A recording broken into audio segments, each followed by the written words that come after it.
Welcome to சுவைனஸ் YouTube channel. நம்ம இன்றைக்கி என்ன பார்க்க போகிறோன்னா, கேரமல் புட்டிங் வீட்டில் எவ்வளோ ஈஸியாக பண்ணலான்னு தான் பார்க்க போகிறோம். இதுக்கு மொத்தமே நமக்கு 3 பொருள் தான் தேவை. அதை வச்சு நம்ம ரொம்ப டேஸ்டியான கேரமல் புட்டிங் கடையில் எப்படி பண்ணுவாங்களோ அதே மாதிரியே நம்ம வீட்டில் பண்ணலாம். எப்படி பார்க்கலான்னு வாங்க வீடியோக்குள்ளே போகலாம். கேரமல் பண்ணுறதுக்கு நான் அதில் 6 டேபிள் ஸ்பூன் அளவுக்கு ஒரு பாத்திரத்தில் சீனியை ஆட் பண்ணியிருக்கேன். அப்புறம் அதுக்கு ஈக்குவலாக 5 டேபிள் ஸ்பூன் அளவுக்கு தண்ணியை ஆட் பண்ணுறேன். இப்போது இதை நல்லா மீடியம் ஃப்ளேமில் நம்ம மிக்ஸ் பண்ணிக்கிட்டே இருக்கணும். இதை ரொம்ப கறியும் விடக்கூடாது. ஏன்னா கேரமல் கரிஞ்சு போயிட்டுனா நமக்கு கசந்து போயிடும். இப்போ கலர் எல்லோ கலரில் இருக்குது. இது இன்னும் கலர் மாற வேண்டியது இருக்குது. லாஸ்ட்டாக கேரமல் எப்படி இருக்குன்னு ஊற்று மோஷில் காமிக்கேன். கேரமல் நமக்கு இப்படி தான் இருக்கும். நான் ஒரு சட்டியில் எண்ணெயை ஸ்ப்ரெட் பண்ணிவிட்டு அதில் இந்த கேரமலை ஊற்றுதேன். என் கேரமல் நம்ம எண்ணெய் ஊற்றினா தான் கொஞ்சம் ஸ்ப்ரெட் ஆகி வரும். அதுமாரி சீக்கிரமாகவும் இருக்கணும். அதுக்குள்ளே நம்ம இதை முடிக்கணும். இப்போ நான் ஒரு பாத்திரத்தில் 400 ml பாலை காய்ச்சி மிதமான சூட்டில் வச்சுருக்கேன். இந்த பாலை எதுக்கு காய்க்க சொல்கிறேன்னா, அப்போ தான் முட்டை ஊற்று முடிச்சால் நல்லா கரைஞ்சி வரும். நான் இப்போது இந்த காய்ச்சின பால் கூட 7 டேபிள் ஸ்பூன் அளவுக்கு சீனியை ஆட் பண்ணிக்கிறேன். நான் 2 ஏலக்காவை நல்லா இடித்து வச்சுருக்கேன். அதை இது கூட போடுறேன். இதில் உங்களுக்கு தேவைன்னா நீங்கள் vanilla essence 1 tablespoon add பண்ணிக்கலாம். இதுக்கப்புறம் நான் 4 முட்டையை உடச்சி வச்சுருக்கேன். அதை இது கூட போடலாம். பாலை சூடு பண்ணி வச்சுக்கிறதால நமக்கு இந்த முட்டைலாம் நல்லா கரைஞ்சி வரும். இப்போது நல்லா முட்டைலாம் கரைஞ்சி நல்லா வர வரைக்கும் நம்ம பீட் பண்ணிக்கிட்டே இருப்போம். நமக்கு முட்டைலாம் நல்லா கரைஞ்சதுக்கப்புறம் இப்படி தான் இருக்கும். இதில் இன்னும் கொஞ்சம் முட்டை நல்லா கரையலை. அதனால இதை அரிச்சு நல்லா எடுத்துக்கிடலாம். இப்போ நான் முட்டையை நான் அரிப்பில் ஊற்றி நல்லா அரிச்சிக்கிடுறேன். இதை நம்ம வடிகட்டினதுக்கப்புறம் நமக்கு இப்படி தான் கிடைக்கும். இந்த முட்டை முழுசாக இருந்துச்சுன்னா அது அப்படியே ஒரு மாதிரி தனியாக நமக்கு தெரியும்.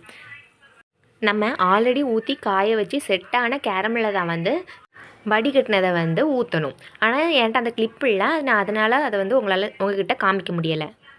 இப்போது கேரமல் செட்டான இதே பாத்திரத்துலேயே நம்ம வடிகட்டினதை ஊற்றிக்கிடலாம். இப்போ வடிகட்டினதை ஊற்றுனதுக்கப்புறம் நான் இதை ஒரு இட்லி சட்டியில் வச்சு நான் வேக வைக்க போகிறேன். இதுக்குள்ளே வேக வைக்க யூஸ் பண்ணுற ஸ்டாண்டு என்கிட்ட இல்லை. நான் அதனால் டிஃபன் பாக்ஸு அதுக்கு மேலே ஒரு தட்டு மாதிரி ஒரு பாத்திரத்தை வச்சு நான் யூஸ் பண்ணியிருக்கேன். இதுக்கு மேலே புட்டிங்கை வேக வைக்கிறதுக்காக நம்ம மேலே வச்சுக்கிடலாம். இதுக்கு மேலே நான் ஒரு தட்டை வச்சு நான் மூடி வச்சுக்கிறேன். இப்போது நம்ம இட்லி பாத்திரத்தை மூடி வச்சுக்கலாம். இப்போது ஒரு அரை மணி நேரம் வேக வச்சதுக்கப்புறம் எப்படி இருக்குன்னு நம்ம பார்ப்போம். வேக வச்சு ஒரு அரை மணி நேரம் கழித்து நான் இதை திறந்து பார்த்துருக்கேன். திறந்து பார்த்த உடனே ரொம்ப தண்ணி மாதிரி உங்களுக்கு தெரிஞ்ச மாதிரி இருந்துச்சுன்னா நீங்கள் அதை இன்னும் கொஞ்சம் நேரம் வேக வைக்கிற மாதிரி இருக்கும். எனக்கு இப்போ ஜெல்லி மாதிரி தெரியுது. அப்போனா அது எனக்கு ஓகே. அப்போ நான் எதுக்கும் ஒரு கன்ஃபர்மேஷனுக்காக கத்தியை வச்சு குத்தி பார்க்கேன். எனக்கு நல்லா வெந்திருக்கு. உங்களுக்கு வேணும்னா இப்போ நீங்கள் உடனே எடுத்து சாப்பிட்டுக்கலாம். எனக்கு நான் கூலிங்காக வச்சு சாப்பிட்றதுக்காக இதை மூடி நான் ஃப்ரிட்ஜில் 1 மணி நேரத்துக்கு வைக்க போகிறேன். இப்போ வச்சு எடுத்ததுக்கப்புறம் எனக்கு இப்படி தான் இருக்குது.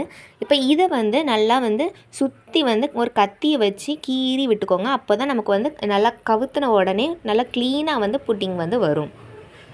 இப்போ புட்டிங்கை வெளியே எடுக்கிறதுக்காக நான் இதுக்கு மேலே ஒரு தட்டை வச்சு மூடி நான் அதை அப்படியே திருப்ப போகிறேன். இப்போ திருப்பினதை புட்டிங்கை நம்ம திறந்து பார்த்தா நமக்கு புட்டிங் இப்படி தான் இருக்கும். இந்த புட்டிங்கை பார்த்தாலே உங்களுக்கு தெரியும் இது எவ்வளோ டேஸ்ட்டாக இருக்கும்னு. நான் எங்கள் வீட்டில் பண்ணி பார்த்தேன். இது ரொம்ப டேஸ்ட்டாக வந்துச்சு. நீங்களும் உங்கள் வீட்டில் இந்த பொருட்களை யூஸ் பண்ணி சமைச்சு பாருங்கள். ரொம்ப டேஸ்ட்டாக ரொம்ப செலவு கம்மியான இதில் கொஞ்ச நேரத்தில் பண்ணி முடிச்சிடலாம். அவ்வளோதான். கேரமல் புட்டிங் பண்ணுறது எப்படின்னு நம்ம பார்த்துட்டோம். இதுக்கப்புறம் இதே மாதிரி ரெசிபிஸ் மற்றது பார்க்கணுன்னா மறக்காமல் சுவைனஸ் யூடியூப் சேனலை லைக் பண்ணிக்கோங்க, கமெண்ட் பண்ணிக்கோங்க, சப்ஸ்கிரைப் பண்ணிக்கோங்க.